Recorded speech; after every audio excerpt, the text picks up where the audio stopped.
नमस्कार, बहुत स्वागत है आप सभी का टोटल टीवी में और मैं हूं आपके साथ जयापाल। चलिए शुरुआत करेंगे इस वक्त की तमाम बड़ी और अहम खबरों की ओर। जहां दिल्ली के मुख्यमंत्री अरविंद केजरीवाल ने कहा कि लोकसभा चुनाव से पहले नागरिकता संशोधन अधिनियम का कार्यान्वयन बीजेपी की गंदी वोट बैंक की राजनीति थी और कहा कि लोग चाहते हैं कि इस कानून को निरस्त किया जाए। उन्होंने एक संवाददाता सम्मेलन में कहा कि इस कानून के साथ केंद्र में बीजेपी के नेतृत्व वाली सरकार ने पाकिस्तान और बांग्लादेश से बड़ी संख्या में गरीब अल्पसंख्यकों के भारत आने के द्वार खोल दिए हैं। अगर तीनों देशों से लोगों को भारत लाया जाए और उन्हें ऐसी जगहों पर बसाया जाए जहां बीजेपी का वोट बैंक शेयर कम है तो उन इलाकों में बीजेपी का वोट बैंक मजबूत होगा। भविष्य में होने वाले चुनावों में बीजेपी का वोट बैंक मजबूत होगा।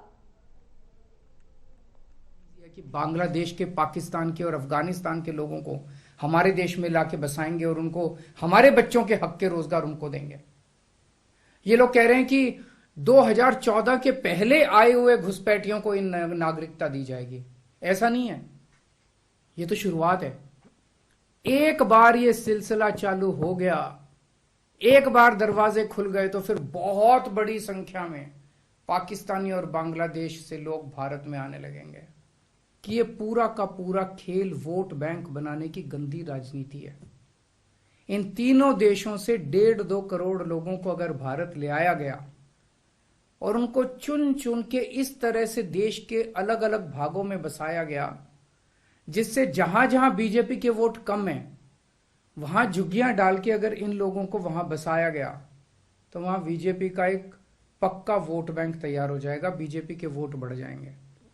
और आने वाले इस चुनाव में तो नहीं, आने वाले भविष्य के चुनाव में बीजेपी को इससे बहुत बड़ा चुनावी फायदा मिल सकता है, ऐसा कुछ लोगों का कहना है। यह है कि पाकिस्तानियों और बांग्लादेशियों के लिए भारी संख्या में भारत आने के लिए बीजेपी सरकार ने दरवाजे खोल दिए। ये देश के लिए बेहद खतरनाक है। पूरे देश की मांग है कि सीए को वापस लिया जाए। हम किसी हालत में अपने बच्चों की नौकरियां, अपने बच्चों के रोजगार दूसरे देश के लोगों को किसी हालत में नहीं देंगे। और अगर बीजेपी नहीं मानती तो इसको वापस नहीं लेती तो इस चुनाव के अंदर बीजेपी के खिलाफ वोट करके आप अपना गुस्सा जाहिर कीजिए।